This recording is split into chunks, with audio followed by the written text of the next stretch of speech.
John Moore's lived the kind of life that you read about in novels and seen in movies. He's a decorated veteran of Vietnam, where he flew 57 combat missions. John started his career as an intelligence analyst with the United States military intelligence, and that was in 1967. His 3-year tour of duty with military intelligence included a year in the United States Army Special Forces with the Green Berets. And since 1973, John has been a homicide investigator, private detective, and a radio talk show host. John maintains very close contact with the men he served in the military intelligence, going back to his days at the U.S. Military Intelligence School. John offers access to intelligence information few even know exists. John's insider knowledge of the truth behind the deception of global warming is very unique and can help save the lives of those who are here to listen today. Ladies and gentlemen, I'd like to introduce John J.R. Moore.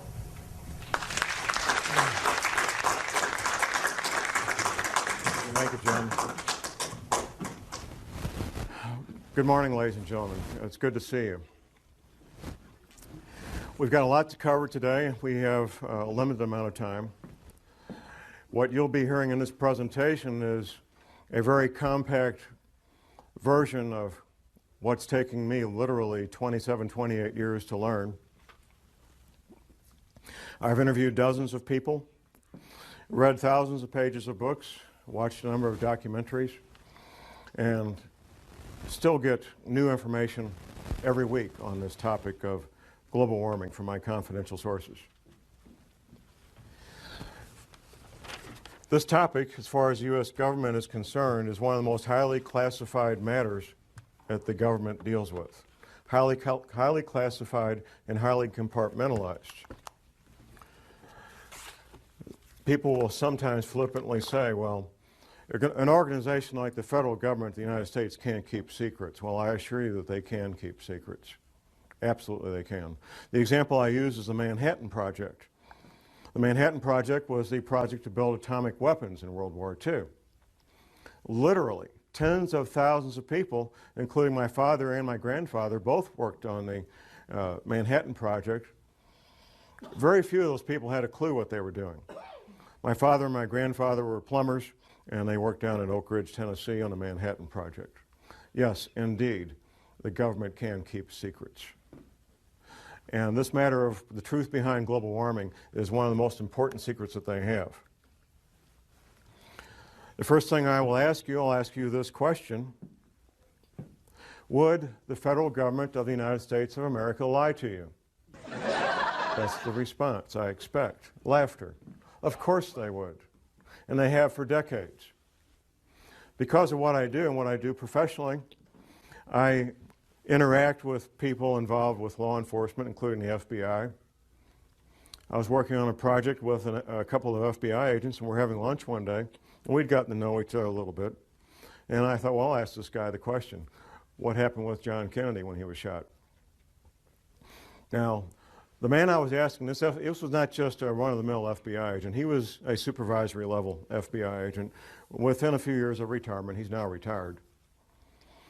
And I kind of put him in a box because if he told everything he knew, he was jeopardizing his career and his pension. But if he said, John, the Warren report was exactly accurate, then I would know that he was a nutcase, because nobody believes the Warren report. So here was his answer. It was a very creative answer. This is from a supervisory level FBI agent regarding the Kennedy assassination. His answer was 2 words. Creative forensics. Now, that let me know that he knew. What every person who's looked at it carefully knows is that the Kennedy assassination was not what we've been told it is. A couple of personal things when it comes to secrets and how military intelligence knows about things before they happen. First week of May, 1967. I'm 19 years old. I'm in a military intelligence school, and I got assigned for a Sunday morning, what they call a dining room orderly. My assignment was to be in the officers' mess where they served breakfast on Sunday morning, stand at parade rest, and whatever the colonels and the majors wanted, if they wanted coffee, I go get it. If they want toast, I go get it. Stand there at parade rest, eyes straight ahead, and just wait on the officers. One colonel is talking to another colonel. Now, this is military intelligence school, and these are field grade officers in military intelligence. First week of May, 1967. One colonel says to the other colonel, you know, those Golan Heights are going to break loose any day now. First week of May, 1967. What happened 4 weeks later? The Six-Day War. Yeah, they knew. They knew. Fast forward just a few months, September 1967. Now, I see some folks in here old enough to remember the Tet Offensive of 1968 in Vietnam, end of January 1968, which took place only 2 months after General Westmoreland gave his famous light at the end of the tunnel speech to a joint session of Congress, December 1967, where General Westmoreland told the joint session of Congress that Viet Cong were defeated on the battlefield, could no longer mount a credible offensive. I get to Vietnam in 1967 in September. By the end of September, I knew about the Tet Offensive at the end of January 1968. 4 months before it happened, 5 months before it happened. I knew about it, and I was getting ready for it. Everybody else found out the last week of January 1968. You better betcha, the people in military intelligence, they know about things before they happen. I know about things before they happen, even now, because I've maintained my contacts inside military intelligence. What you're going to learn today is known by the major world governments. I doubt the president of Zimbabwe knows what we're going to talk about, but the heads of England, Canada, United States, Russia, China, they all know, and they're making preparations. The Vatican knows, and I have some local connections there that I know about the Vatican and what they're doing. The Fortune 100 companies, they're getting ready and being prepared. My first-hand awareness began in year 2000. Two different men, friends of mine, they were both researchers. They approached me and they said, John, there's this thing that's going to happen. We're not sure about the date, but it's going to happen. When it does, there's going to be abrupt climate change. There's going to be 200-mile-an-hour winds. There's going to be massive tidal winds. And I said, yeah, sure, give me a break, you know. But I knew these men well enough that I trusted what they told me, and I went to a confidential source and I said, check this out. I need to find out if this is true. And my confidential source, a friend of mine, he says, oh, John, you know, that's silly. That can't be real. But he trusted me and knew me well enough to check it out. He gets back with me a few weeks later, and he says, John, it's exactly what you said it is.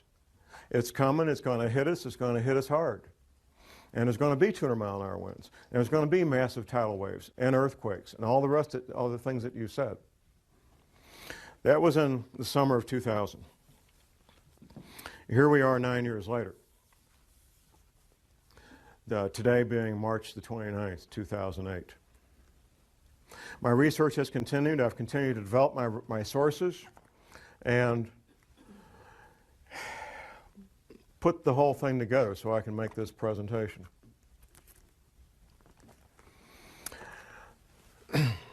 I've got copies in the lobby that I'll make available for anybody that wants it. It's the Department of Defense study done by a private think tank about abrupt climate change. Now, the Department of Defense spent many thousands of dollars to have this private think tank put this paper together. And I've got a quote from this, and this, what I've got out here that you can get is the open source unclassified version. The classified version I haven't been able to get my hands on. But here's the first paragraph of that paper by Peter Schwartz and Doug Randall. Recent research, however, suggests that there is a possibility that this gradual global warming could lead to a relatively abrupt slowing of the ocean's thermal haline conveyor, that's the Gulf Stream, ladies and gentlemen, which could lead to harsher winter conditions, sharply reduced soil moisture, and more intense winds in certain regions that currently provide a significant fraction of the world's food production. With inadequate preparation, the result could be a significant drop in the human carrying capacity of the Earth's environment. That means people are going to die. That's what that means. Has anybody seen the film The Day After Tomorrow? Anybody? Okay, a few. There's some science in there and some science fiction. If you haven't seen it, I would urge you to get a copy from the library, borrow a copy, whatever it takes. The opening scene is something, it's a dramatic interpretation of what really did happen, which was Larsen Ice Shelf B breaking away from the Antarctic continent. That really did happen. Very dramatic event. Now, some of the science in there is what will be happening in the future with abrupt climate change. The science fiction in that film is what's going to cause it. And the science fiction is human activity creating CO2 greenhouse gases. That's the science fiction. There's 3 characters in that movie. They're oceanographers, and they're on a little island off the coast of Scotland. And quite frankly, they could be anywhere because you can do this from your home if you've got internet access. There's buoys out there in the Atlantic that give 24-hour, 7-day-a-week readings of the ocean temperature. And anybody can do this any place. You don't need to be on a little island off the coast of Scotland. So they're sitting there watching the ocean temperatures off the coast of Scotland.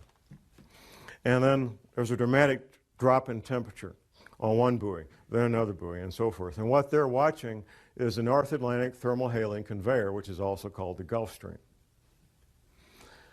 From my private sources, I know that in real life, not in Hollywood films, but in real life, PhD oceanographers, 24 hours a day, 7 days a week, are actually doing that on both sides of the Atlantic, and they're very, very concerned. Just a couple of years ago, there was an announcement in November of 2005 that the Gulf Stream had slowed down by 30%. My private sources tell me it's been more than that. Now here's the deal.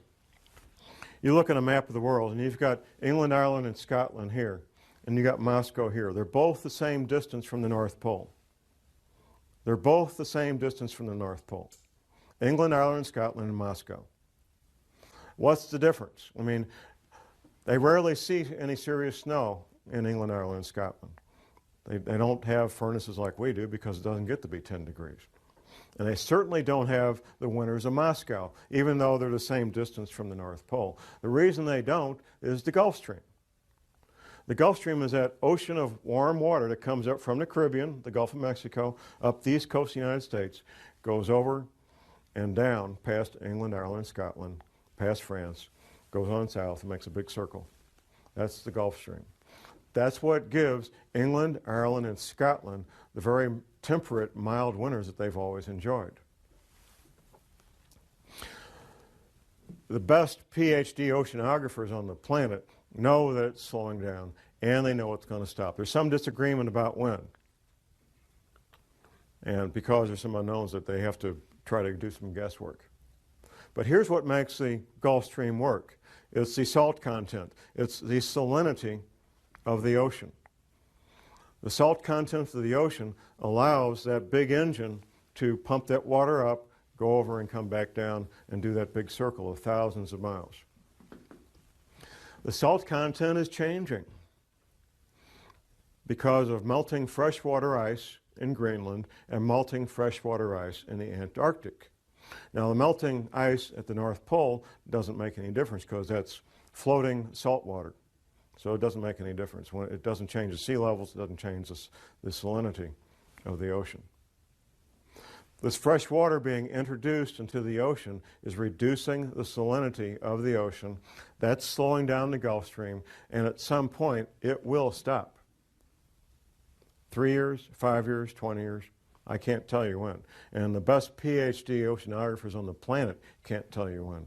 They can tell you it's about to happen, though.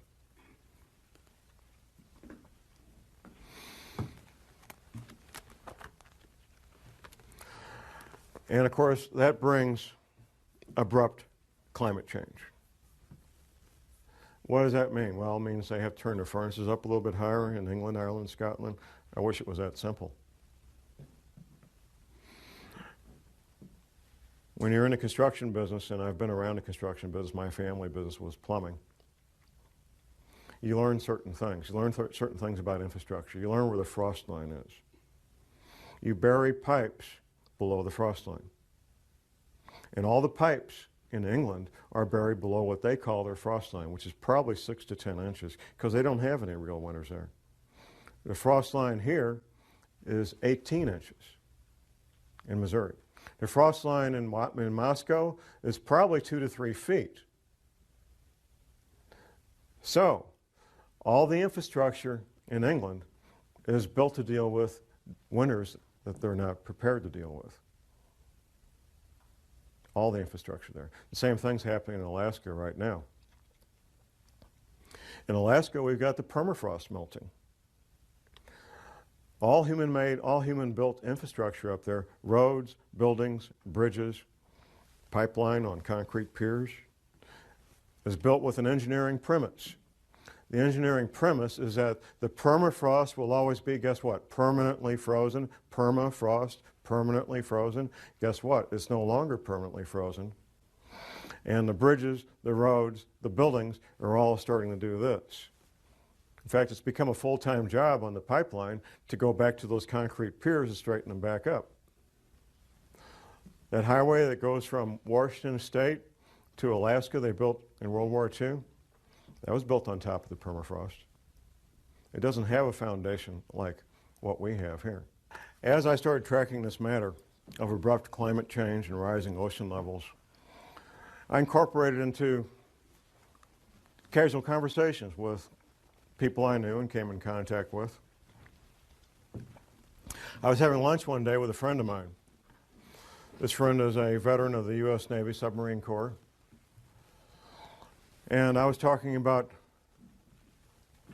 what would be causing this, because I did pretty quickly learn what would be causing the rising ocean levels and abrupt climate change.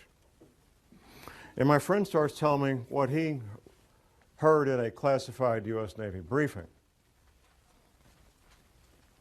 And he went on about how the Navy had told everybody in the submarine corps about rising ocean levels and what that would mean, and why Navy retirees should consider moving to the Arkansas, Missouri Ozarks, because the Navy was telling, and is still telling these men, that the Arkansas, Missouri Ozarks are one of the known safe havens when all these events take place.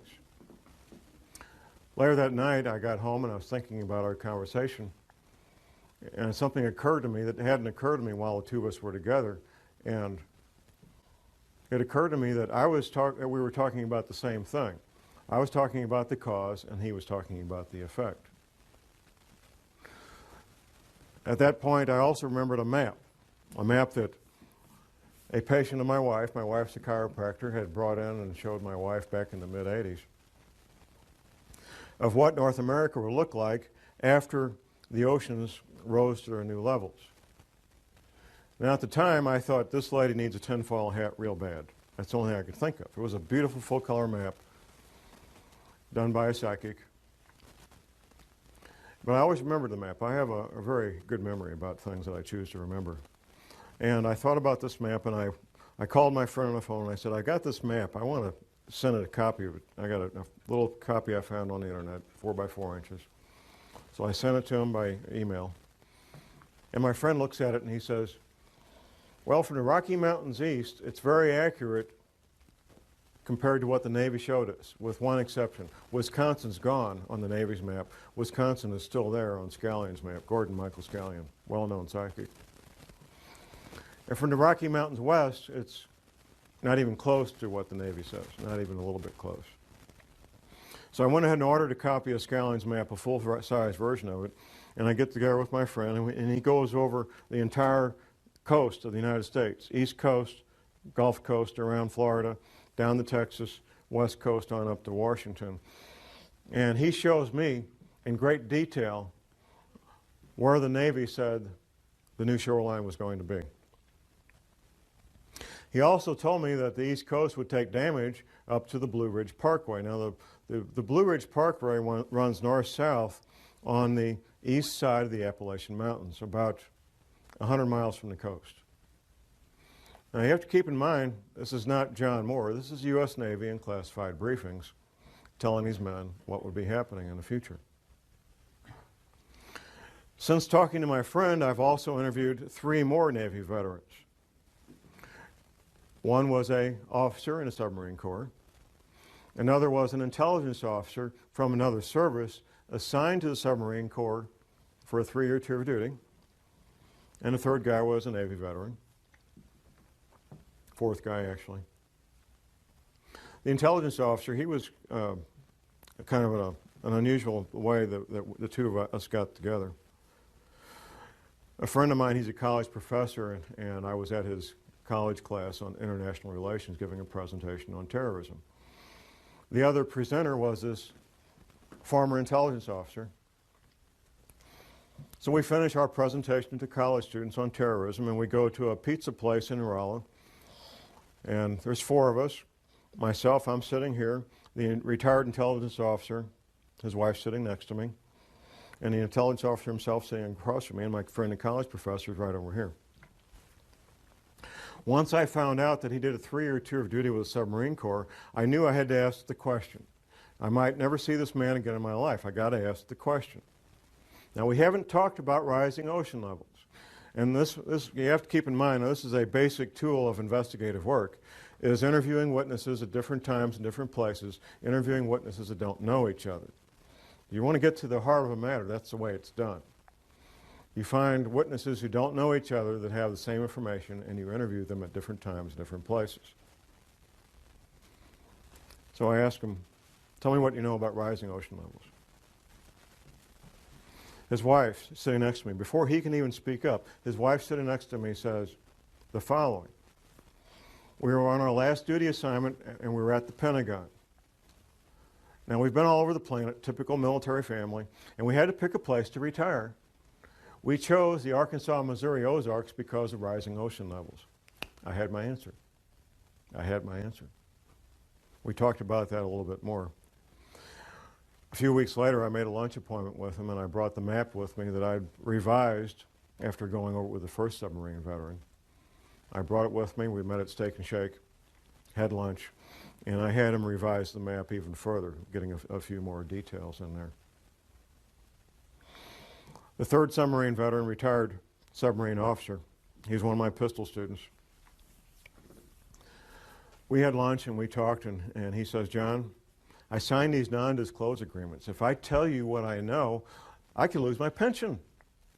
I have to be out 5 years before I can tell what I know about rising ocean levels. I've only been out 3 years. I said, well, can you blink your eyes once for yes and twice for no? Then you won't be talking. He says, yeah, I can do that.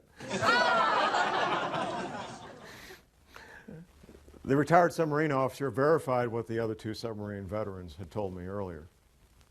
Word for word, detail for detail. And he also, this is the third man who had chosen the Arkansas, Missouri Ozarks for his retirement home. The Prophecy Club, a Christian group out of Topeka, Kansas, they sent me on a nationwide speaking tour in 2005 on this topic. And I'm up in Detroit speaking on this. On one of the breaks, I have a man walk up and introduce himself to me. He says, John, I'm in the insurance industry.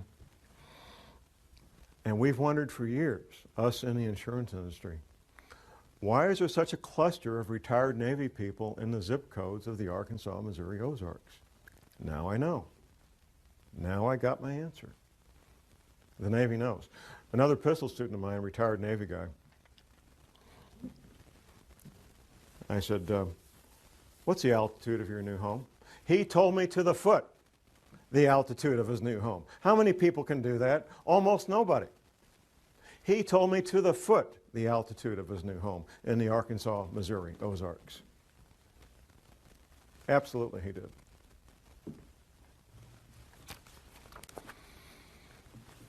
How many planets are there in our solar system? 9? Okay. NASA. Never a straight answer. NASA. July 29th, 2005, announced the finding of the 10th planet, named Xena. Do a Google search. They did. Don't take my word for it. NASA announced the finding of the 10th planet, named Xena, 29th of July, 2005. Parade magazine in the Sunday newspaper. It was the front cover of the January 15th, 2006 edition. A friend of mine, I started telling him about these matters in 2004. After the NASA press announcement in July of 2005, he calls me up and he says, "John, you're not crazy. There really is a 10th planet." NASA said so. I said, "Thank you very much." There has to be a cause. And this is something, quite frankly, we don't need to address it, but we will address it. The cause is the 10th planet. Now, what NASA is calling the 10th planet is not the 10th planet we're concerned about. It's the 10th planet that's referred to in the Bible, also called Wormwood.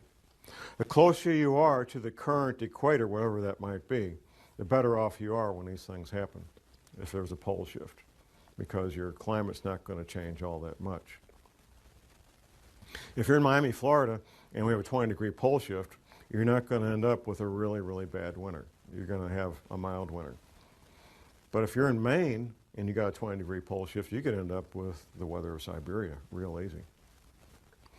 And when this 10th planet comes through our solar system every 3,600 years, it just causes severe problems on our planet. Interacting with the Earth electrically and with gravity both. The back of your paper, no need for panic, there is a number of books cited that you can get from the library or purchase from different authors that talk in great detail about these planetary matters. Professor James McCanney, who is a credentialed scientist, has written a number of books on this. He's a real astrophysical scientist, and he knows about this stuff. I'm a private detective and a researcher. I'm not a scientist. But I can tell you what the scientists say, because I've read their books. And I can tell you what Dr. Velikovsky said, because I've read his books. And I can tell you what the Bible says, because I've read the Bible. And all these things are true, and all these things are in the process of happening right now.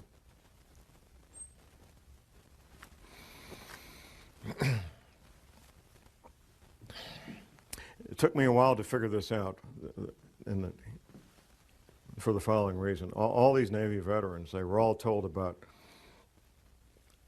abrupt climate change and rapidly, violently rising ocean levels. And I was trying to figure out, and I finally figured out in the past 12 months, where is all this water going to come from? Because the men that I was interviewing, they were in the audience, like you guys. They weren't the scientists. The Navy just told these men in these classified briefings what would be happening. They didn't tell them how or why. They didn't need to know. But they told them what would be happening. They told them that these oceans would become violent and have massive, violent tidal waves that would wipe out all areas near the coast. Up until last year, I was thinking, oh, melting ice at Antarctica, melting ice at Greenland. But how could it melt that fast? Well, it can't melt that fast, even with what we're going through.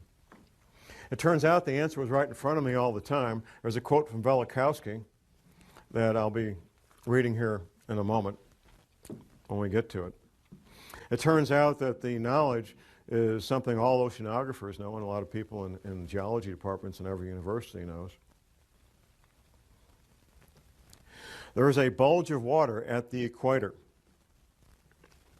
Now we're talking about sea level here. Sea level is measured at Cornwall, England. It's a couple hundred years ago, England was kind of running things when it came to oceans, and they got to pick where to measure sea level, and they measured it they got a big rock. There's a line there. That's sea level.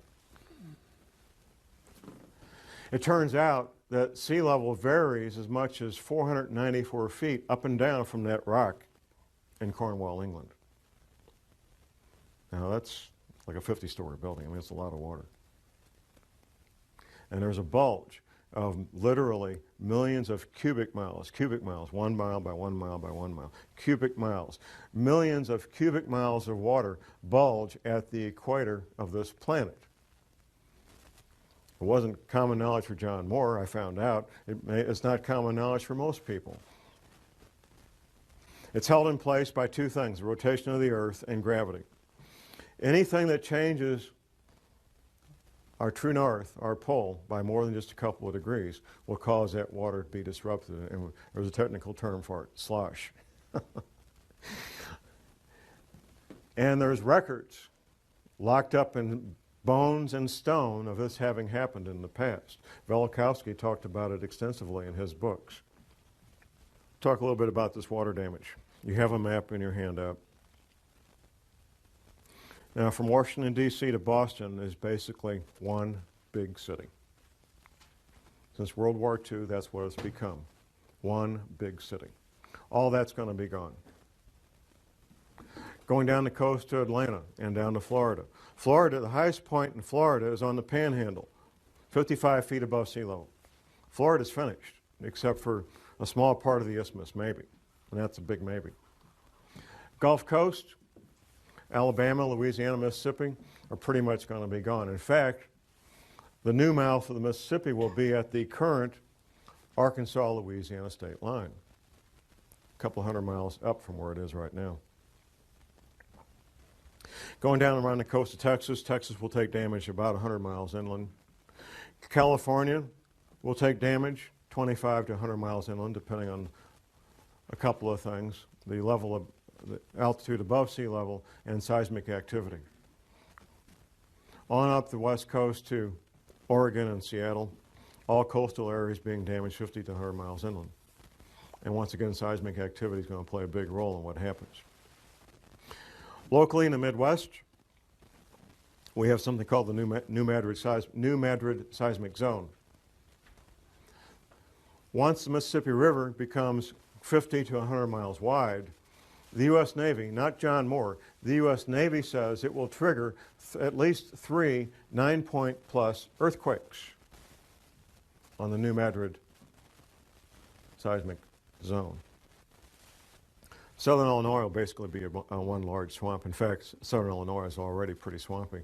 If you fly over the Mississippi River right now, you can see where the river used to be. You can see where its banks were at one time.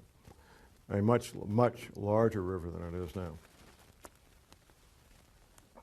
Since you volunteered, you're going to get the chance to be, well, hard about lab rats and guinea pigs. Clyde's going to be our guinea pig here. This first product is spectricide, insecticide. Now, there's a point I'm going to be making here, ladies and gentlemen, and here's the point. Sometimes secrets are hidden in plain sight. If you can't keep it in the file cabinet locked up, sometimes you have to hide them in plain sight. Now, this stuff will kill all these, I mean, pretty much any kind of bug there is. Okay? And it says here, if you swallow it, you should call poison control. I mean, that's reasonable, right? Okay. Now, I've got a Q-tip here. Now, if I open this up and would you allow me to swab it underneath your tongue? No. You don't have to swallow it, just I'll swab it and then you spit it out. Would you go for that? I don't think so. Okay. I'm scared of that. Okay. This is a smart man here. Now I've got 2 more products in the box there. And they also have insecticide in them. In fact, I'm going to read what the effects are of this. If you get this stuff in you,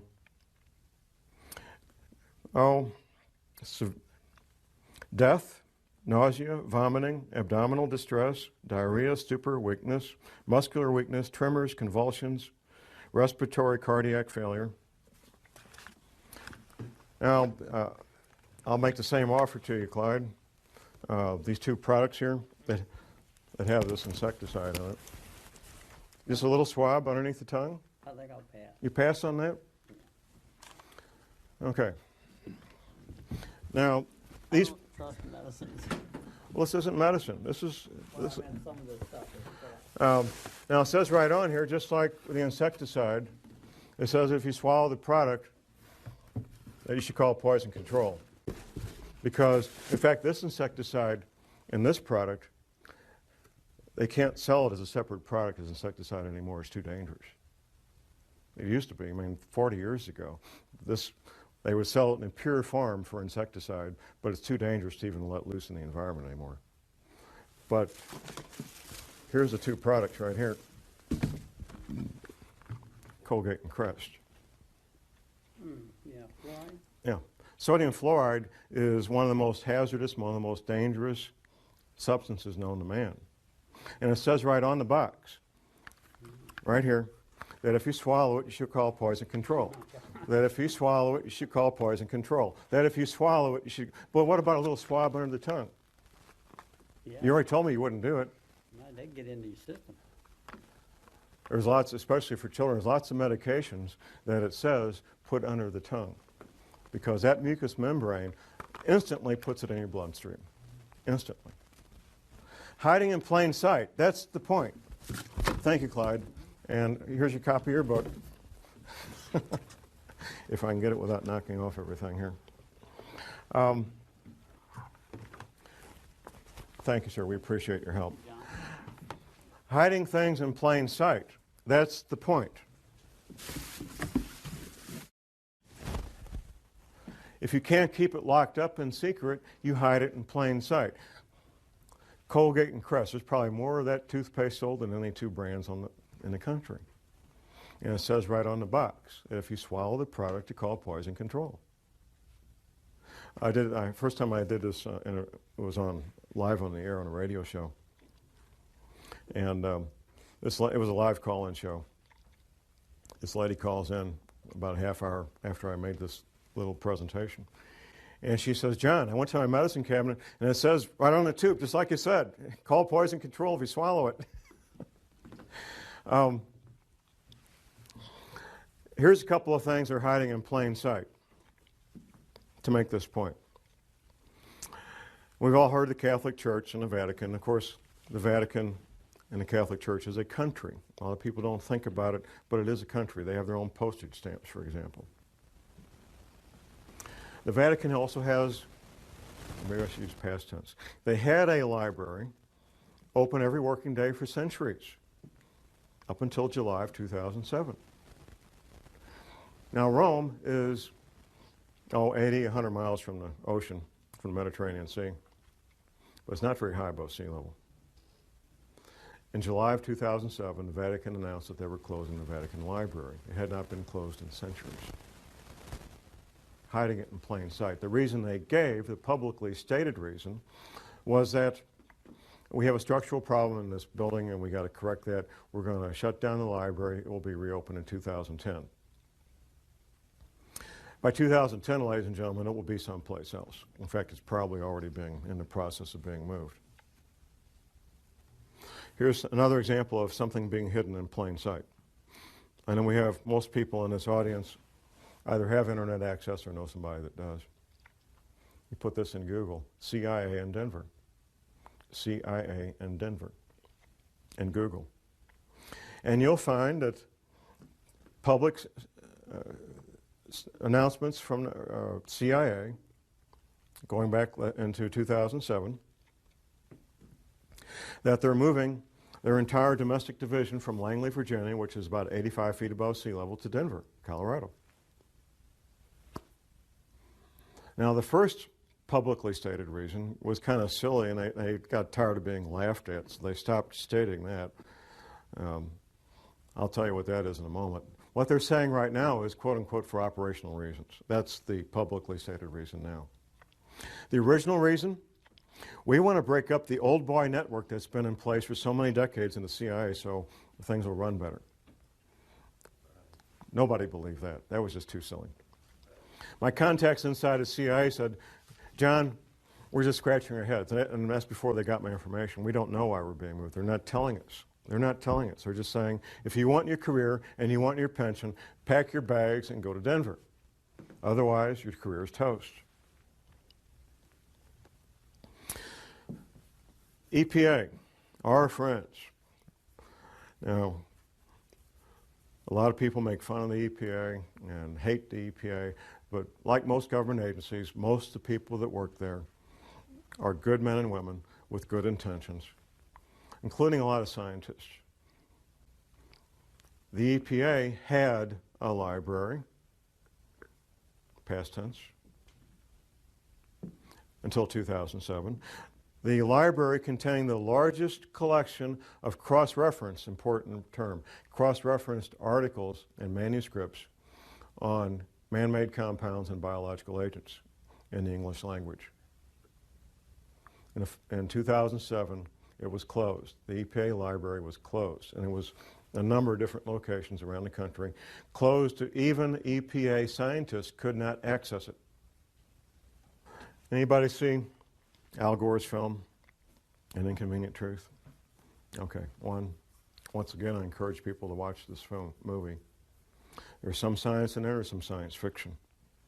The science is about what will happen in the future, abrupt climate change and rising ocean levels. The science fiction is what's causing it. It's not man-made greenhouse gases, like he says. That's a distraction. And that tactic was decided on many, many years ago, sometime in the late 70s, early 80s, that they would use that as the pretext to keep people thinking things are going to be okay. The science leaves out something, and the science fiction adds something. Al Gore gives a timeline for when these events are going to happen. Abrupt climate change and rising ocean levels. The timeline that Al Gore gives in his movie is the same timeline that the federal government gives out through the NASA Goddard Space Flight Institute. Say that fast 10 times. The NASA Goddard Space Flight Institute, which the Queen, Her Majesty, visited last spring when she was in this country, by the way, because she's got taking a sudden interest in science. Jim Hansen is the director of the NASA Goddard Space Flight Institute, and the timeline he puts out and the timeline Al Gore puts out is the exact same timeline, and here it is. It's kind of clever what they did in the movie, the way they said it. But in 2016, things will start to get bad, abrupt climate change and rising ocean levels. And then about 2050, things will really get bad, abrupt climate change and rising ocean levels. Exact same timeline put out by the federal government through NASA. NASA's part of the military, by the way. If you ever notice these space flight shuttles go up, captain this, lieutenant that, colonel, I mean, it's the military. It's always been the military. That's the official timeline put up by the federal government. Now, the real timeline. I found out through my confidential sources what the real timeline is, and I found out why they're doing what they're doing right now, moving the CIA from Langley, Virginia to Denver right now. These relocations, which you could call evacuations, are ongoing right now, due to be complete in December of 2009, about 21 months. They're due to have everybody who's part of continuity of government planning. It's not all federal employees. If you work for Health and Human Services, you're toast. There's no place waiting for you in Denver. People in the intelligence agencies, people in certain parts of the military, not all the military. The scientists, the engineers, the doctors that they want to have in these shelters when everything breaks loose. That's who's being relocated, that's who's being sent to these shelters. These shelters are literally hundreds of millions of your tax dollars where people can live and work and have hot showers and pizzas and video movies for years without ever leaving the place and be quite comfortable. There's other things that could be happening in the next couple of years. Those of us who research these matters and share these concerns, we all know that there's multiple agendas proceeding forward, and that what we sometimes refer to as a New World Order, which will be basically corporations running everything, banks and corporations, they fully expect to come out on the other side of this intact. A fellow radio talk show host from my station, he lives down in northwest Arkansas, not far from Walmart headquarters.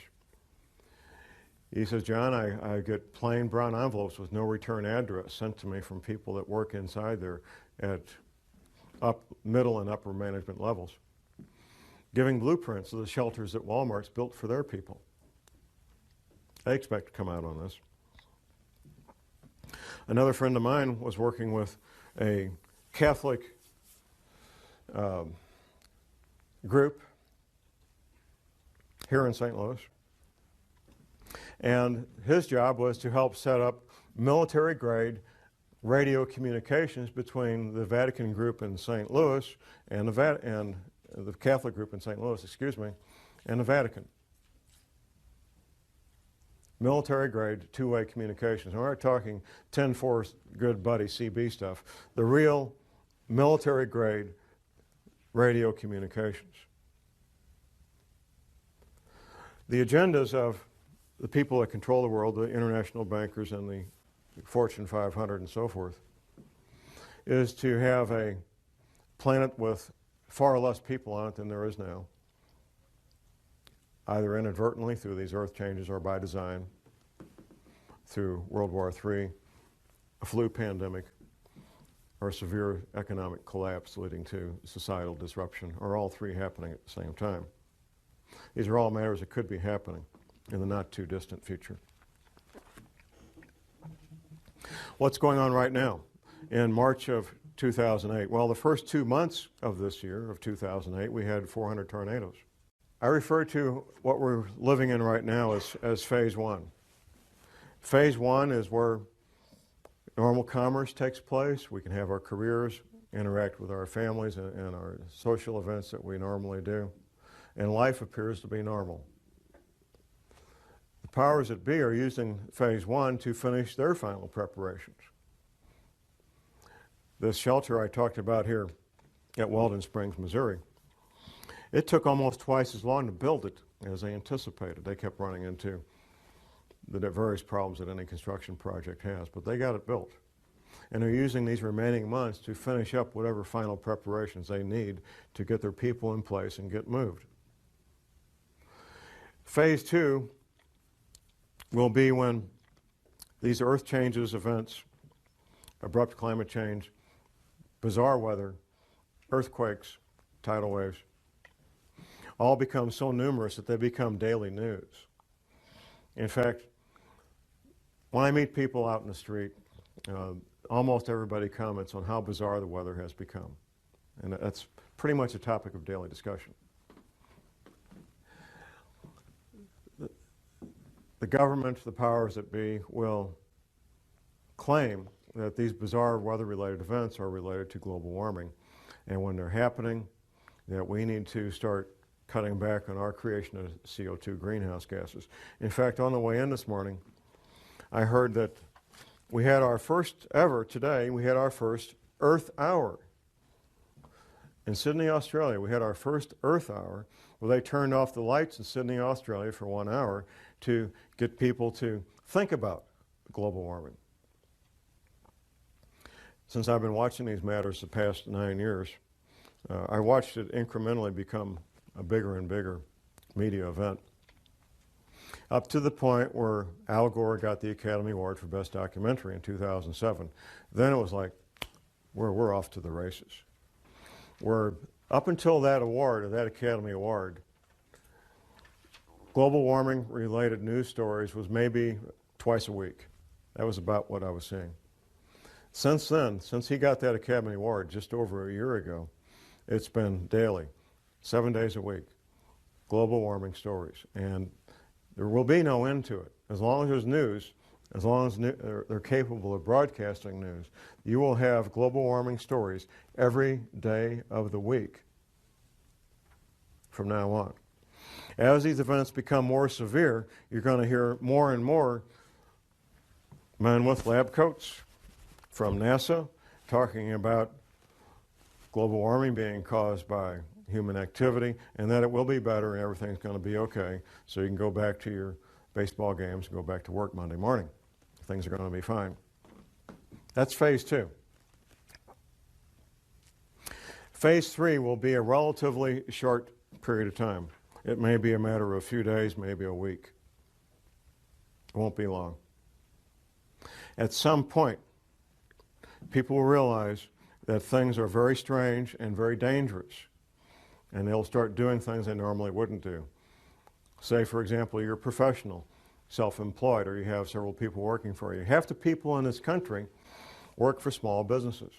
Many of the owners of those businesses are financially well off that they could lock the door and never go back. They love what they do, and that's why they go to work every day.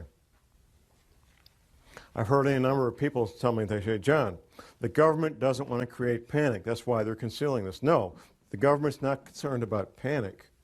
What the government's concerned about is business owners making very rational, very logical decisions that I'm locking the door and I'm out of here. No panic whatsoever. That's what they're fearful of, because that would shut down the economy if enough of them did it. They want to keep these people in the dark as long as possible. A friend of mine, a gentleman I've known since 1970, 38 years, I made an appointment with him about 3 years ago because I consider him a very dear friend, and I wanted to warn him about these rising ocean levels. I won't use his real name. I'll say his name is Billy Bob. So I make an appointment to meet him in a coffee shop, and I drive 2 hours one way to meet him in this coffee shop. And we get caught up on marriages, divorces, babies and grandbabies and all that. And then I get to why I wanted to meet with him. I said, Billy Bob, did you know that the oceans could be in the hotel lobbies in Miami Beach in 5 years or less? Now, the answer he gave me didn't surprise me, because I know what he did as a young man 45 years ago. And he said, yes, I know. So I took half a day of my life to warn my friend about rising ocean levels, and it turned out he already knew. Now, 45 years ago, when he was in the military, he got involved with covert operations, the real black bag side of the house. And he's been connected ever since. He doesn't get his news from CNN or the newspaper or the Wall Street Journal. He gets his news from the people that make the news. So he didn't need to be warned. He didn't need to be warned. Most men, and it's mostly men because of the nature of the work they do, some women, who know about what we're talking about today, just simply go about their lives and keep quiet about it. They're not public speakers. They take care of their family, they take care of themselves, and the rest of you are on your own. What I bring to the table is public knowledge of what's a very well-kept secret. Phase 4 will be the end of the world as we know it. Once these oceans come up, the infrastructure that supports normal human activity will be wiped out. Take, for example, shipping, ocean-going ships. The bulky, heavy products of the world, whether it's grain or petroleum products or coal or lumber, is all moved by ship. Ships that go in and out of seaports. When the seaports are underwater, all that stops. It's finished. It's over. That's just one small example of what we're looking at in the future. The housing where 100 million people live will be damaged and or destroyed. The potable water that these people rely on will no longer be potable. The food that they rely on to eat will no longer be available. It will not be a pretty picture. Martial law will be instituted probably before that, which brings to mind these other scenarios I mentioned. Economic collapse leading to social disruption, for example. If things get bad and there's what appears to be a need for martial law related to rioting in the streets over economic collapse, people don't have jobs, can't buy food, people will probably go along with martial law under those conditions because it would appear to be the right thing to do. It would look like a way to get things back to normal. So people will go along with martial law under those conditions. If, however, Martial law is instituted because these oceans are coming. Nobody's going to pay attention to that. They're going to get out of Dodge. They're going to get out of Dodge. They're going to be gone. And martial law or no martial law, they're going to be gone. If martial law is instituted and there's a lockdown before that, then they'll have a better chance of maintaining martial law. I've lived under martial law for a year in Vietnam. What are you looking at? You're looking at curfews. The curfew could be from 10 o'clock at night to 6 a.m. The curfew could be 24 hours a day. They're under 24-hour curfew right now in parts of Iraq, I understand. Restrictions of sales of firearms, ammunition, and alcohol. Rationing of fuel, rationing of food, potable water rationing, possibly rationing of electricity. We've seen that in Iraq a lot, depending on what's going on. Martial law is not a fun thing to be part of or live under, even if you're part of the occupying force, because it changes your life. Got some interesting questions that we'll go through one at a time here. It was pointed out to me that I talked about the evacuation timeline, but didn't talk about the timeline about when things would be happening. The original evacuation timeline was to be complete December 2010.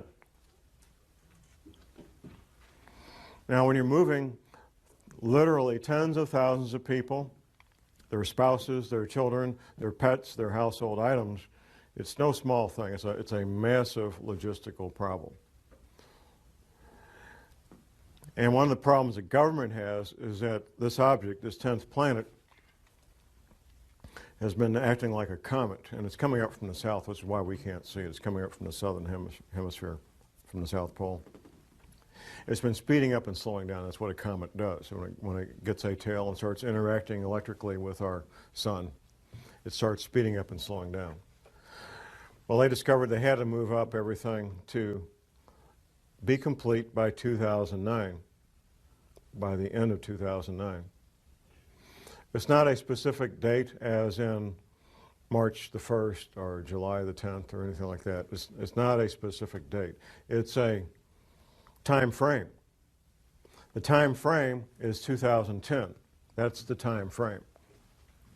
That's why 2012 is a distraction. Those of us who were involved with the preparations for Y2K, who were observing and watching what was going on, we noticed that almost nobody did anything until 1998. And then in 1999, when most people did something, whether it was buy a case of bottled water or whatever it might have been, or extensive preparations, that was done in 1999. The government knows this as well. So that's why they've pushed these dates on us of 2012 and then later in the century, because they want to distract people. There was a question about Weldon Springs possibly being a prison. That's one of the more frequently heard comments in the metropolitan St. Louis area. Is that what they built underground there as a prison? Well, I've been to many prisons professionally, interviewing people incarcerated in various prisons. And you don't build prisons underground. It's way too expensive. Underground construction is 2 to 4 times as expensive as above ground construction. You don't build prisons underground. And everything at Weldon Springs is underground, so I assure you it's not a prison. The Navy says, as far as ocean levels, the Navy says these oceans will come up over a period of about 30 days. Once these events get in motion, these water levels, these oceans, these tsunamis, tidal waves will take place over a period of about 1 month. There was a question about the United Nations Biodiversity Project in the Ozarks and wildlands programs and different things. There's lots of agendas overlapping and seemingly at odds, but not necessarily at odds once you look at them more carefully. The powers that be want Africa, for example, to be a continent with almost no people to pretty much become their playground where they can recreate and observe the animals in the wild. And it's rapidly headed that direction between disease and war. Any place where people can survive and live independently, they want to control it. That's, in my opinion, the reason behind all the attention being given to the Ozarks and these United Nations biodiversity projects that they got going on.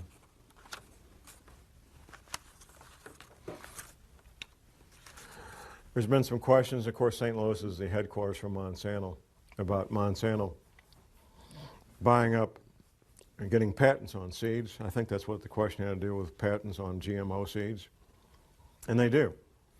There has been farmers prosecuted, not prosecuted criminally, but sued civilly for inadvertently having genetically modified seeds blow into their fields, and they inadvertently have plants growing that they didn't buy the seeds for. It's a pretty crazy thing. Altitude.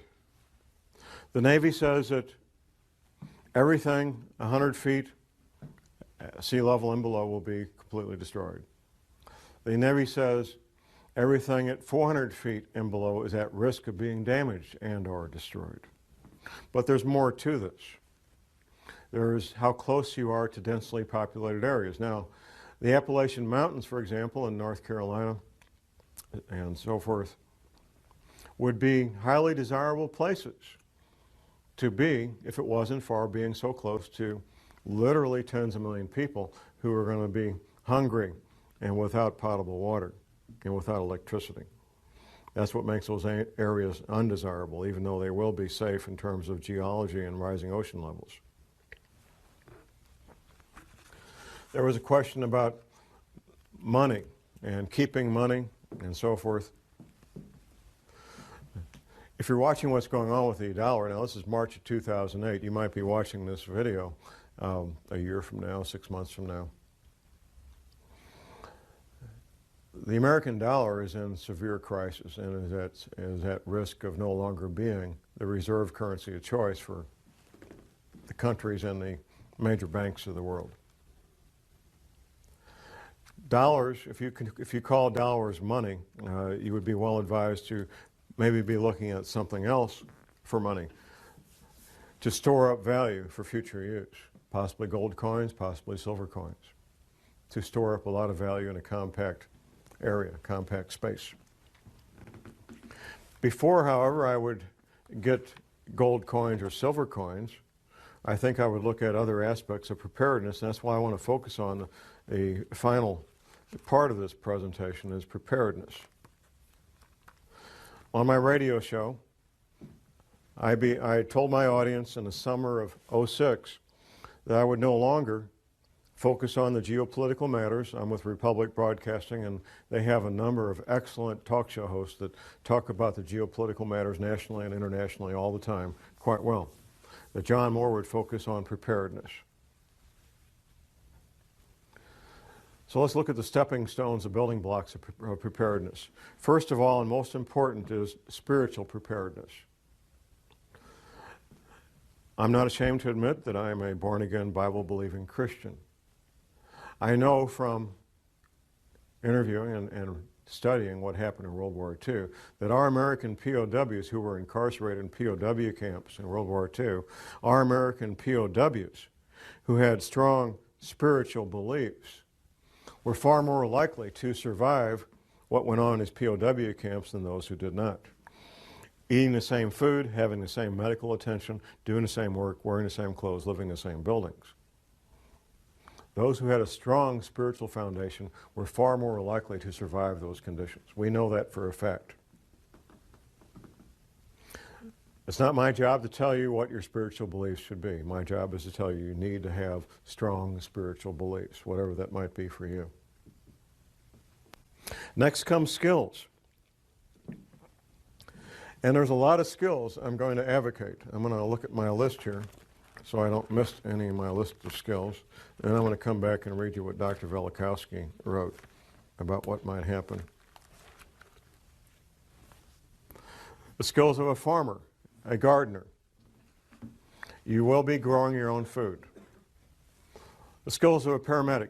Now we get so used to, if somebody gets injured, we dial 911, and in a few minutes there's a wonderful shiny ambulance with these highly trained technicians that got all the stuff they need to save life.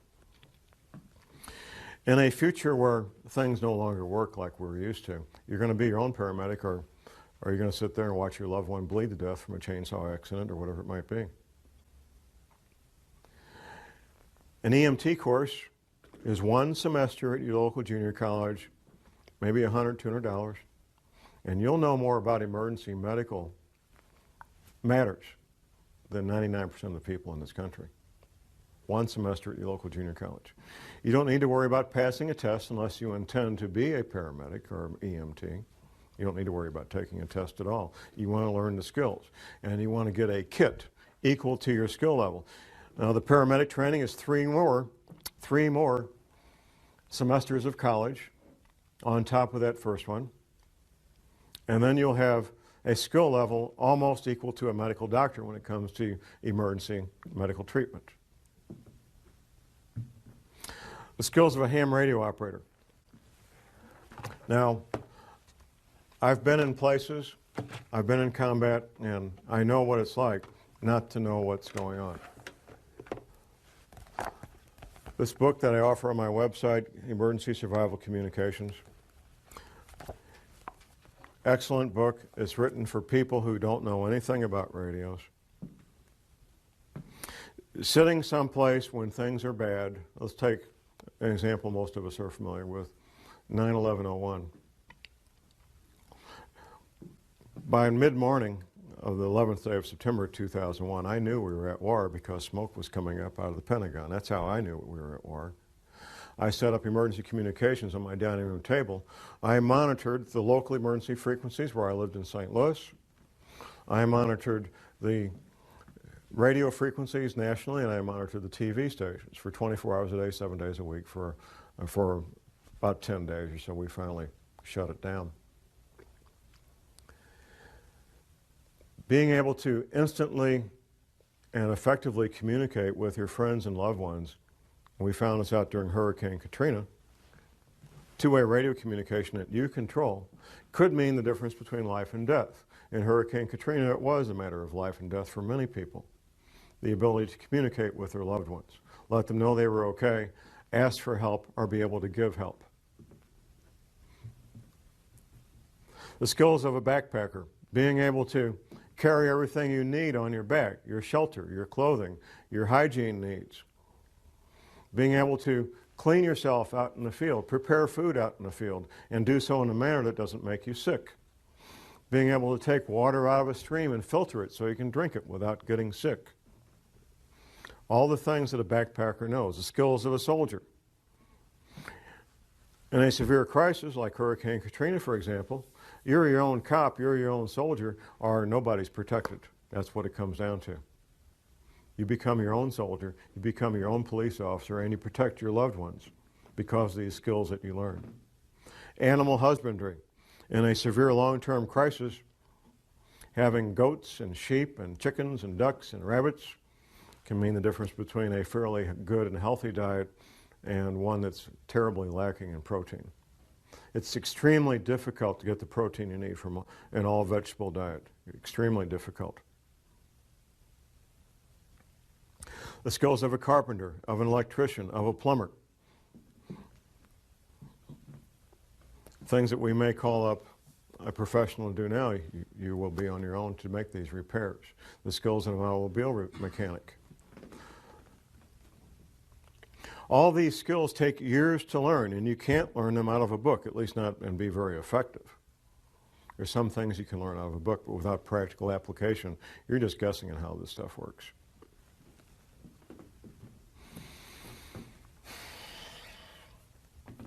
Where do you live? I've had a number of questions during our breaks about where safe areas are. The Arkansas, Missouri, and Ozarks are one of the known safe havens. That's basically the bottom third of Missouri, not counting the Boot Heel, and the top third of Arkansas, not counting northeast Arkansas. That flat area where they grow rice. That's not considered part of the Ozarks. It has Altitude, it's well above sea level, averaging 800 to 1,000 feet above sea level, some places a little lower, some places a little higher. A moderate winter, at least for the time being. I hope that continues. Good growing season as a consequence of that. Plenty of water, no shortage of water at all. And distance between where you will be and major metropolitan areas. The two largest metropolitan areas being being St. Louis and Kansas City. A friend of mine, one of the submarine veterans, lives in Mountain Home, Arkansas, very near the Missouri border. He says, John, we have all these people from Chicago moving down here. All these Chicago cops. Maybe they know something, huh? If you're choosing a place to live and thrive during a severe long-term crisis in the Ozarks, you may think, well, myself and my spouse, we can do this. Then I remind people who are considering that of the number 168. 168 hours in a week, and in a severe long-term crisis, somebody's going to have to be awake 168 hours a week. Because no people can do that, I suggest that at least 6 adults come together and decide to shelter as a group. I also suggest that people have at least a 2-year supply of food. Professor McCanney, in one of his books, his 60-page pamphlet about surviving Planet X, he mentions the possible future need, to establish a new calendar. It goes something like this. If there would be a pole shift, it would change the seasons, it would change the calendar. In fact, within recorded history, the calendar has changed from 360 days to 365 days. This has happened in the past. If it changes more than 3 or 4 weeks, though, here's what could happen. You could plant your seeds at the wrong time. If you plant your seeds at the wrong time and you can't go to the grocery store to get food, this could be a life-threatening situation. So you need to be able to know when the time to plant is so you don't plant at the incorrect time and end up losing all those valuable seeds. That brings to mind another matter that's in plain sight, the seed banks that are being built. There's some notoriety earlier this year in 2008 about the seed bank opening up in Norway. As close to the Arctic Circle as you can get and still have what might be considered normal human activity built into the side of a mountain. A seed bank where they can store all the seeds from all the plants on the planet, apparently. So they're hiding that in plain sight. Now I need to go back to Dr. Velikovsky's quote here. Dr. Velikovsky was a medical doctor, and he wrote several books about these matters. And he was hammered on mercilessly. One of the things Dr. Velikovsky did was reconcile calendars, like when you reconcile your checkbook. And it's the nature of professionals in all professions not to talk to people who don't do what they do. You know, lawyers typically don't talk to doctors, and archaeologists who study Egypt don't talk to archaeologists who study China. And nobody had ever done this previously. And it's not easy to do, reconcile calendars from these ancient cultures. Dr. Velikovsky made an observation. There is a passage in the Bible. The Israelis are having this battle, and they need a few extra hours to win this battle. And guess what? They got a few extra. Their day was a few hours longer. You know the quote, Jim. Quote, but I know. The incident, right. Now, typically when we study the Bible, if there's something we can't understand, we just say, well, God's just trying to make a point. You know, this really didn't happen. That's what we do. Up until fairly recently, that's what we had to do with the incident with the Israelis fighting this battle. Well, God was trying to make a point that he had the power to do this. It really didn't happen. Well, it turns out we now know scientifically how that could happen, and the only way it could happen. For the Israelis to get 3 or 4 hours more daylight, the only way that can happen is for the planet to roll over in space, giving those extra 4 hours. Here's what Velikovsky said. Well, If the sun didn't set over the Sinai desert when it was supposed to, on that date, and he had the date because the Israelis had calendars and they wrote it down, that's a pretty important deal. I mean, you know, if you're Moses and something important happens, you tell the scribes, hey, write this down. This is important. So they had written records and they had a calendar. Velikovsky said if that happened over the Sinai desert, then the sun must not have come up in China the next morning when it was supposed to come up. And the Chinese had scribes, the Chinese had calendars, and guess what? The sun didn't come up the next morning when it was supposed to. Now, Dr. Velikovsky wrote a number of books. Now, what I'm going to quote here word for word is a quotation from one of those books. It's titled Earth in Upheaval by Immanuel Velikovsky. Now, what he's doing here is giving this is one page of one book. One page of one book. He's giving a very compact, highly condensed observation of what happens in a pole shift. Observations based on what he found going around the planet and finding the evidence. It's titled A Working Hypothesis. Let us assume as a working hypothesis that under the impact of a force or the influence of an agent, and the Earth does not travel in an empty universe, the axis of the Earth shifted or tilted. At that moment, an earthquake would make the globe shudder. Air and water would continue to move through inertia. Hurricanes would sweep the earth and seas would rush over continents, carrying gravel and sand and marine animals, casting them on the land. Heat would be developed. Rocks would melt, volcanoes would erupt, lava would flow from fissures in the ruptured ground and covered vast areas. Mountains would spring up from the plains and would travel and climb on the shoulders of other mountains, causing faults and rifts. Lakes would be tilted and emptied. Rivers would change their beds. Large land areas with all their inhabitants would slip under the sea.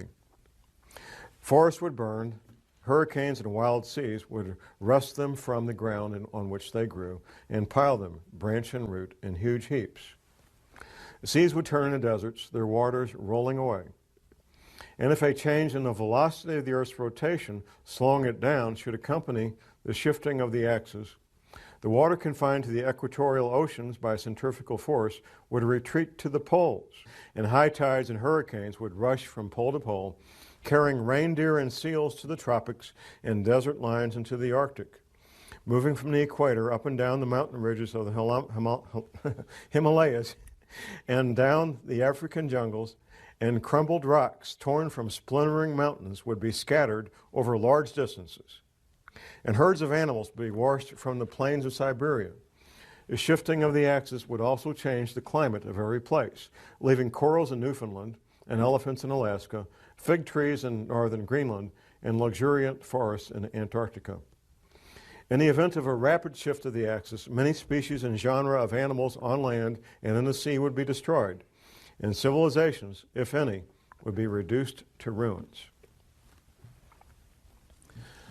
It paints a pretty bleak picture, and hopefully that won't be what we're in for. I can't stand here and prognosticate exactly what we're in for. I can tell you for a fact that the federal government has been spending hundreds of millions of your tax dollars getting ready for this since at least 1979, at least. That the Fortune 100 companies, or at least many of them, I don't know which ones, but many of them know about this. The major governments know about this and are making preparations. China and Russia both know about this and they're taking what precautions they think are important and need to be done. There's a lot of people and a lot of entities that know about this. Now, the 2 DVD sets I've got out there talk a lot about preparation in the general sense of the word. There's a lot of overlap in preparedness. If you're prepared for a major earthquake, you're pretty much prepared for anything. If you're prepared for a major terrorist attack, you're pretty much prepared for anything. But there's some differences that we're going to cover right now about dealing with what we're looking at here.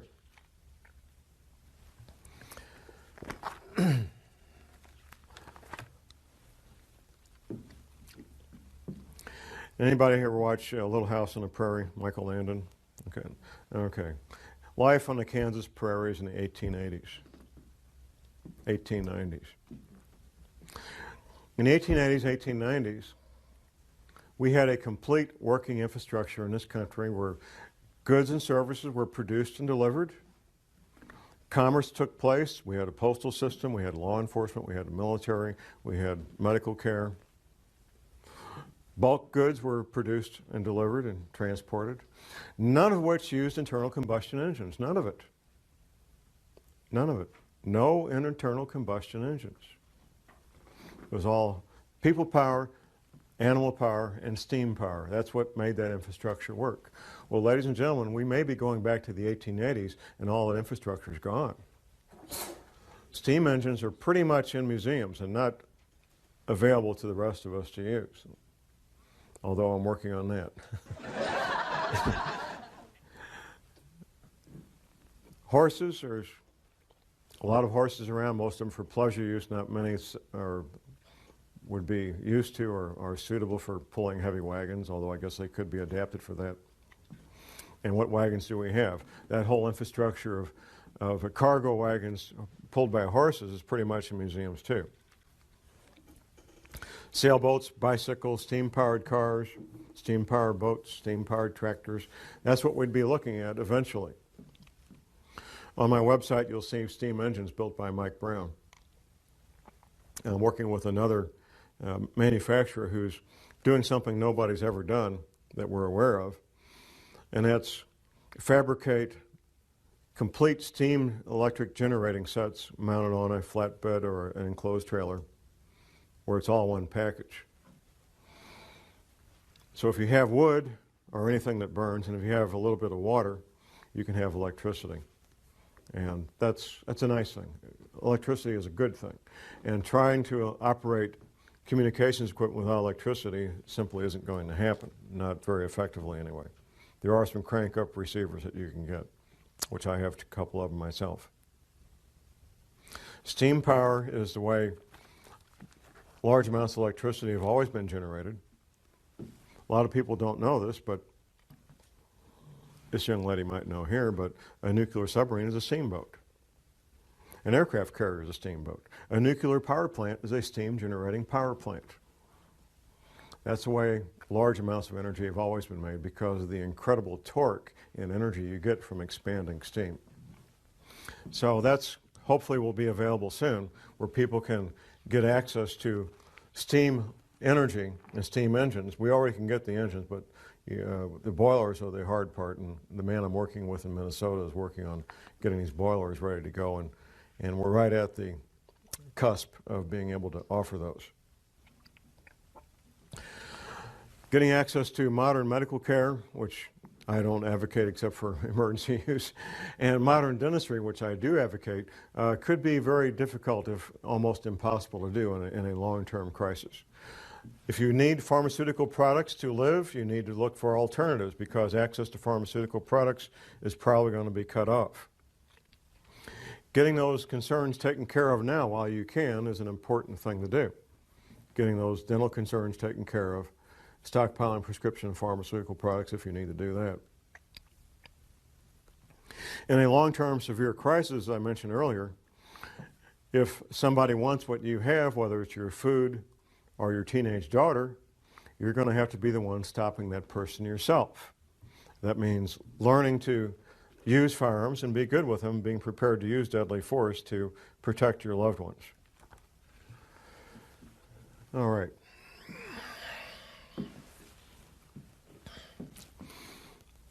Most people, if you try to talk to them about this, aren't going to want to hear it.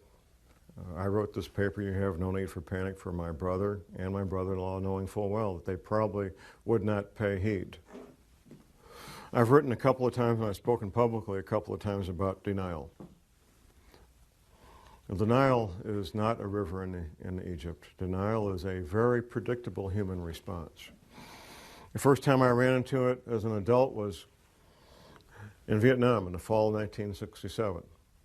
I mentioned earlier that I was knowledgeable and preparing for the Tet Offensive I knew was coming. Now, if you can imagine, ladies and gentlemen, I was in a small unit, psychological warfare. We had maybe 80 guys. Most of these guys were doing stuff like making the trucks run, running the printing presses, administrative things, and so forth. There was 4 of us that worked in intelligence, 4 of us out of those 80 men. Imagine you're working with a guy who has access to privileged and classified information, and he tells you that we're going to be attacked. And you know, because you already know it, that you don't have enough ammunition, you don't have enough food, and the guy you're working with tells you, you better be stocking up on extra food, you better be stocking up on extra ammunition. And that's what I did.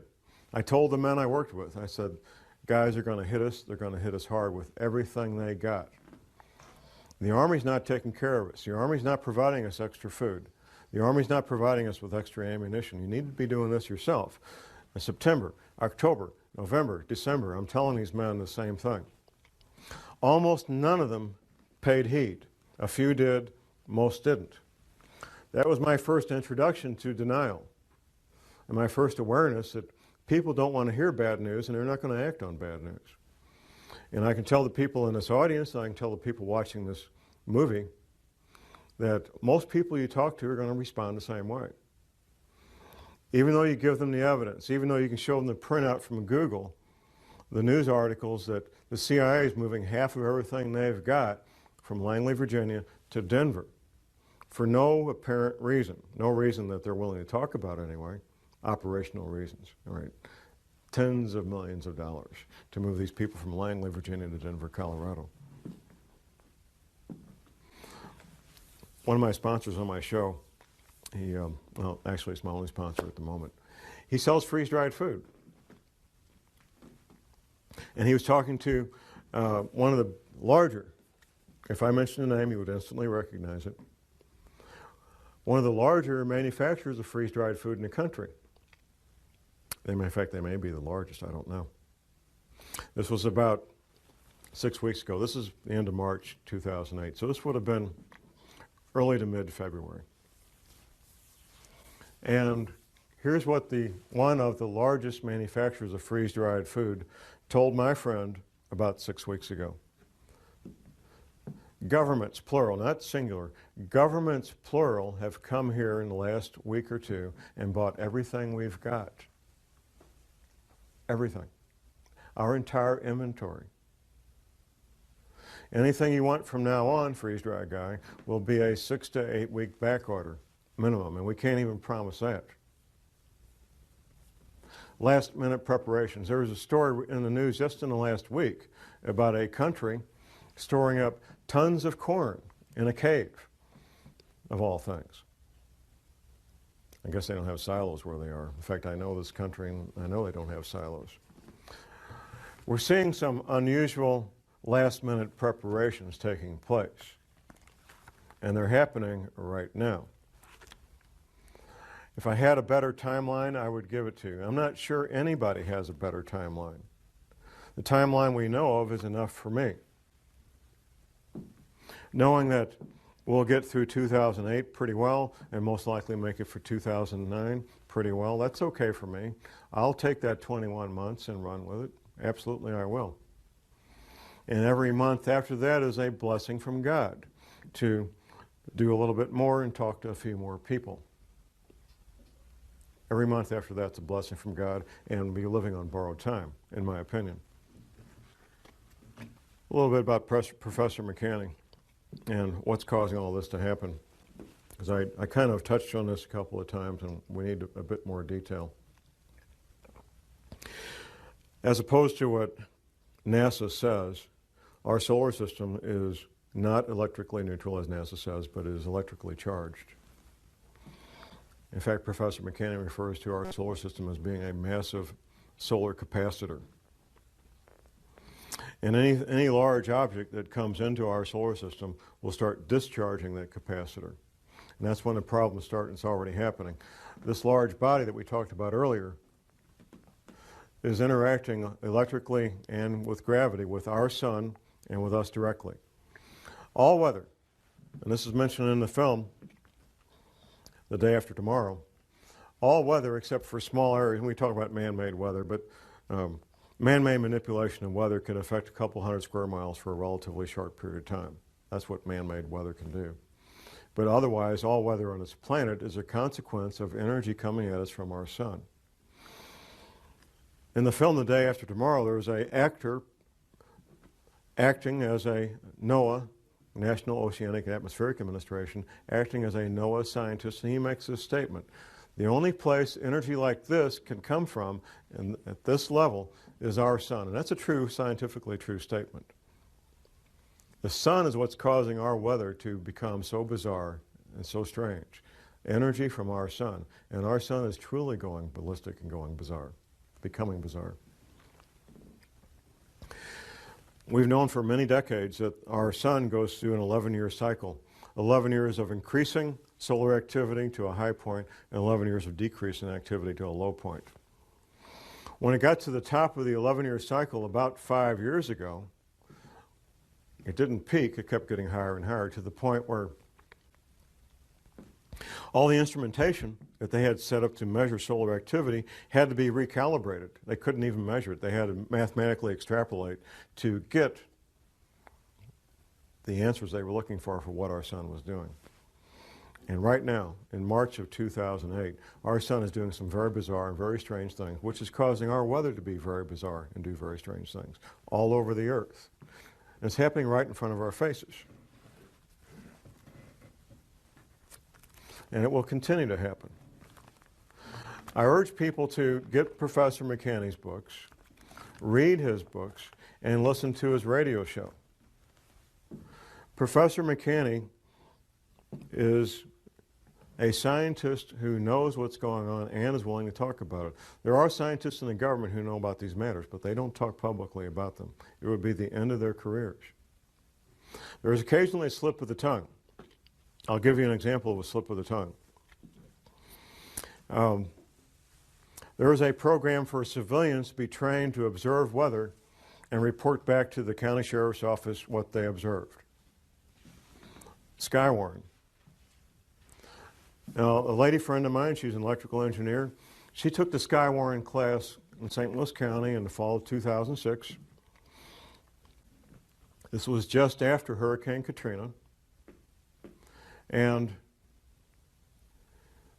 during a break, this NOAA scientist, you know, they're young, 36 or so year old scientist, he's out there in the hallway on this break. And the big, you know, a lot of talk about hurricanes because we just had a major hurricane. And he made this statement.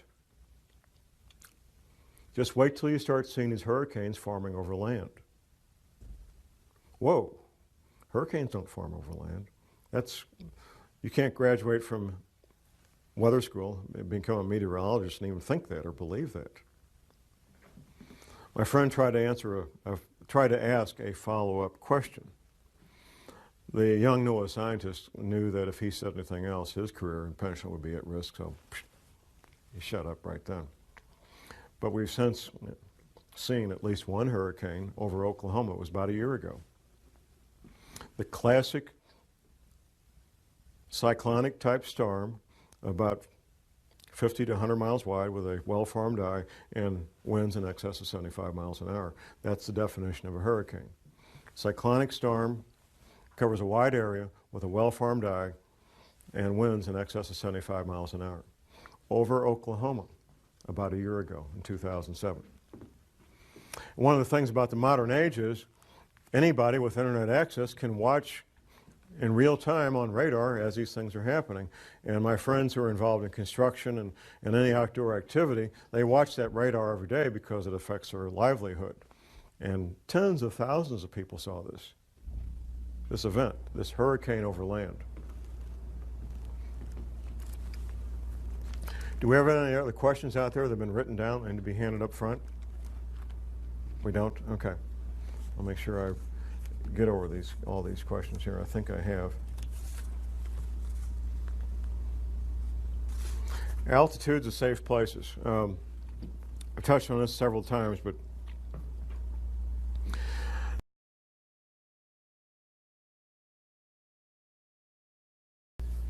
the collapse he describes is caused by economic problems.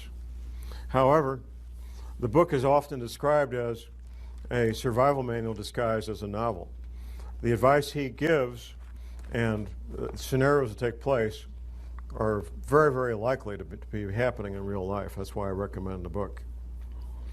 There's another Hollywood film that I sometimes refer people to, Kevin Costner film, The Postman.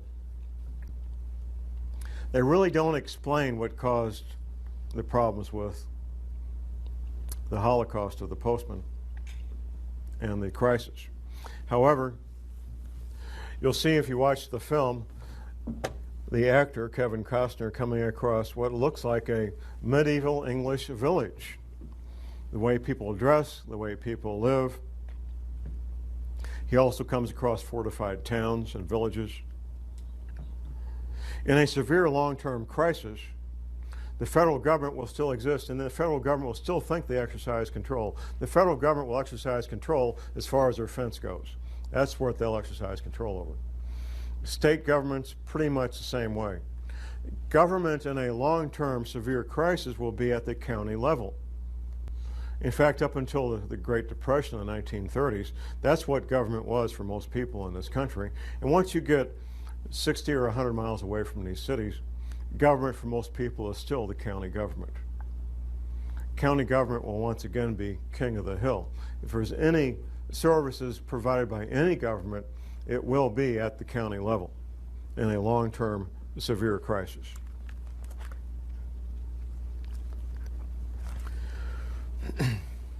Something I need to mention, and it's in my article, No Need for Panic, is the I-35 corridor.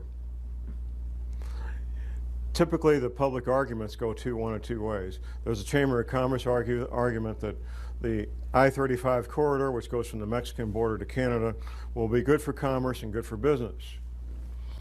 There's a Patriot community argument that it's going to be foreign contractors, it will hurt our sovereignty, and it will be bad for America. What neither side is talking about, why are they building this thing in the first place? Why are they building a 10-lane highway and 2 rail lines and fiber optics and pipelines in the first place? Why are they doing it? That's not addressed publicly. I believe I know the answer. The reason they're building it, and they are building it right now, is because they're going to need it. The reason they're going to need it is because existing infrastructure that moves heavy, bulky goods is going to be broken, damaged, and destroyed. Right now, that part of the country, by the way, is grain country. Corn, soybeans, and wheat. It's the most productive farmland on the planet. There's nothing else that even comes close. Those heavy, bulky items, corn, wheat, and soybeans, a lot of it's moved right now by trains and by barge, river barge. Well, if the train rails are disrupted and broken, if the rivers are 50 miles wide, you don't have locks and dams on rivers 50 miles wide. They're going to have another way to move the heavy, bulky items through this country. And that's why they're building it. They're building it because they're going to need it. That's why they're building it.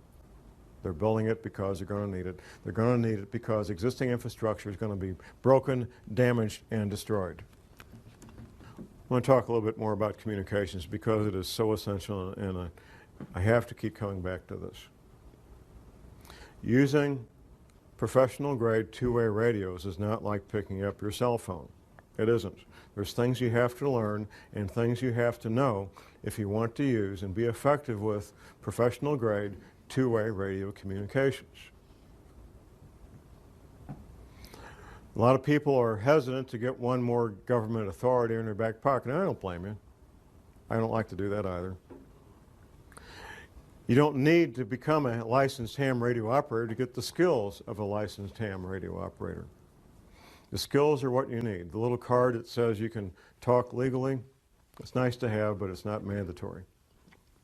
I urge people to get those skills and to find people who have those skills to network with them and get the training necessary so you can get the equipment and be effective and be able to talk to your loved ones, and they can tell you they're okay, you can tell them you're okay, and one can ask the other for help if and when you may need that help.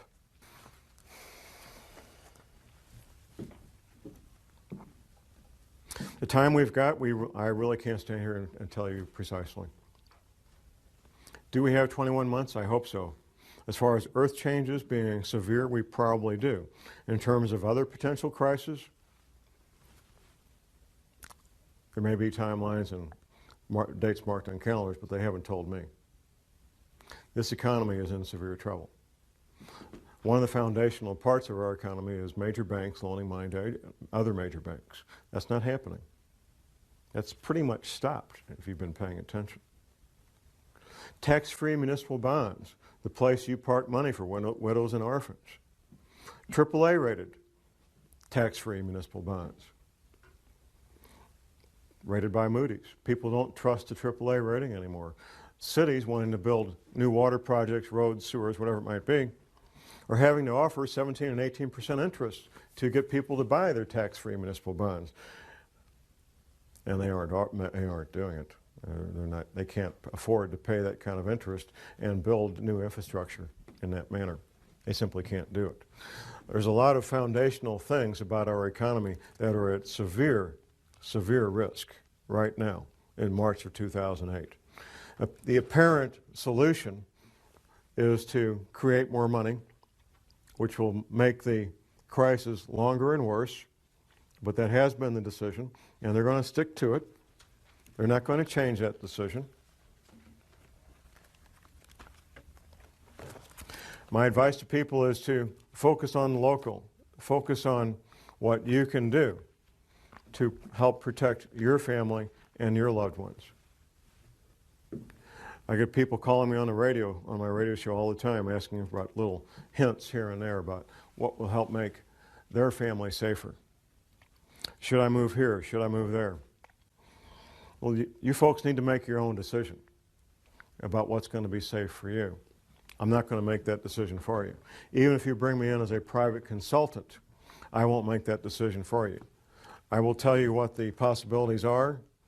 I will tell you what to look out for, and then the decision is up to you as to what you'll be doing, how you will do it, why you will do it, how much money you're going to spend. Under normal conditions, under normal circumstances, it takes about a year from the first time you say, Mr. Contractor, I want to make an appointment with you, until he hands you the key that you can move into your new home. Whether it's an earth-sheltered concrete home or a regular home out here in the suburbs, it's typically about 1 year. So that's your window.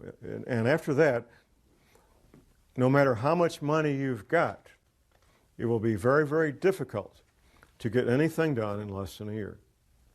Granted, money talks. That's an old saying, and there's a lot of truth to it. I know some of these contractors that specialize in these monolithic concrete domes and earth-sheltered homes, and they typically have a backlog of 6 to 8 months of homes to build, because there aren't that many of them doing it.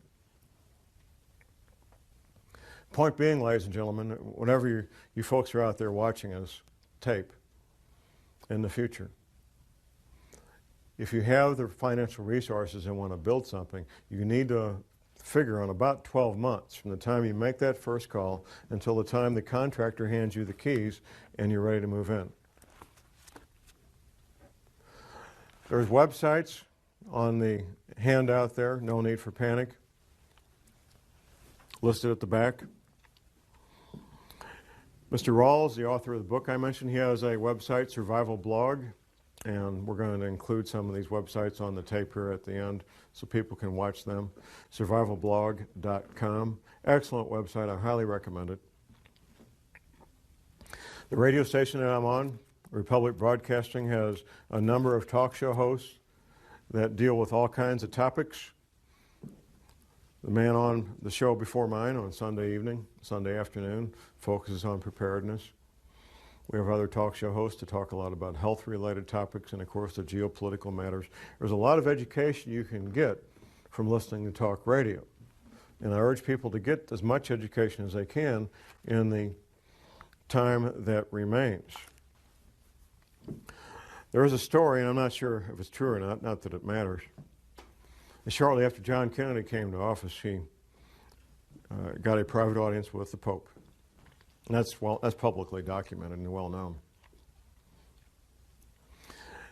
It's believed that the Pope revealed some secrets to President Kennedy at that meeting.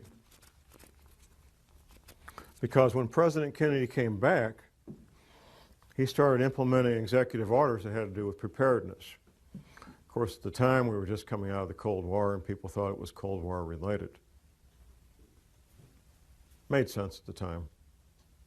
The Vatican and the Vatican Library has records going back millennia, literally millennia. There's a belief, and it's based on some evidence, and we've all heard this story, about the ancient library at Alexandria, Egypt, and how the Romans burned that library. There's some evidence that when the Roman government did that they took all the valuable stuff, the books on engineering, mathematics, medicine, they took all that back to Rome. And what they burned to heat the Roman baths for months was the books that nobody cared about, old tax records and a bunch of stuff that had been laying around for centuries, literally. They burned that stuff up. Roman government has had an intelligence service like all governments do. They took it back and they kept it. And when the Roman government was about to collapse, the Vatican government took it over, took custody of all those documents from the library at Alexandria, Egypt. And they've had them ever since.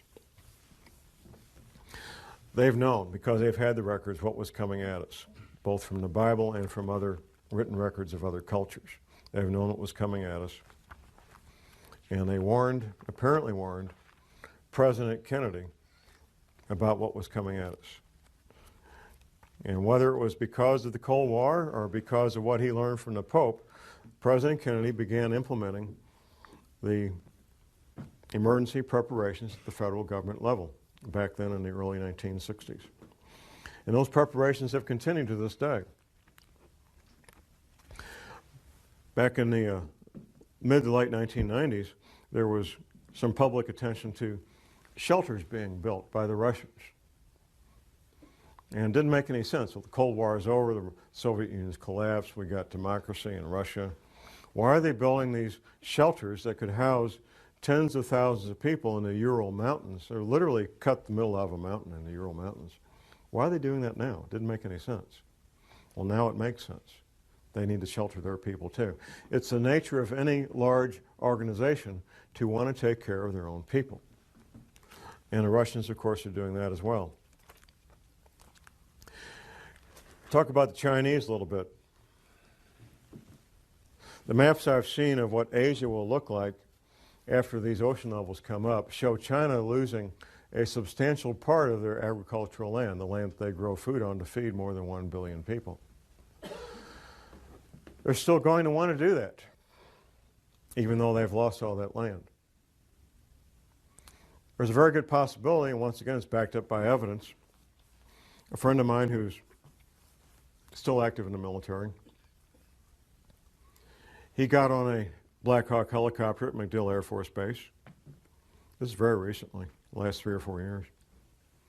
Flew across the Gulf of Mexico to Mexico, to the country of Mexico, and got off the Black Hawk helicopter at a Russian military base in Mexico. My same friend, when he was in Bosnia, he was liaison with Spetsnaz, the Russian Special Forces. And he says, John, these guys, they speak English with a neutral Midwestern accent, they train with American uniforms, and they brag about confiscating firearms in Bosnia as practice for what they'll be doing in the United States. There is evidence that both Russia and China fully intend to invade the United States and capture the heartland, the grain-growing area. The grain-growing area will be largely unaffected by these earth changes unless Yellowstone blows its top, which that would take out about 1/4 of it, more or less. Otherwise, the grain-growing area of this country will be largely unaffected, and that's still very special. It's still very important. The ability to have hundreds of thousands of acres that can grow corn, wheat, and soybeans. Extremely important. The information I'm getting from private sources tells me that both the Russians and the Chinese are doing the logistical planning, the logistical stockpiling that I'd be doing. If I was planning an invasion, I'd be doing exactly what they're doing. Pre-positioning supplies in Mexico and Canada. That appears to be exactly what's going on. As we all learned from watching the first Gulf War, it took the better part of a year to move in all the logistical things that we needed to fight a war, and then about a month to cycle the men in these large transport planes. So that's what they're doing, ladies and gentlemen, based on the information that I'm getting from my private sources. I don't know what else I can tell you.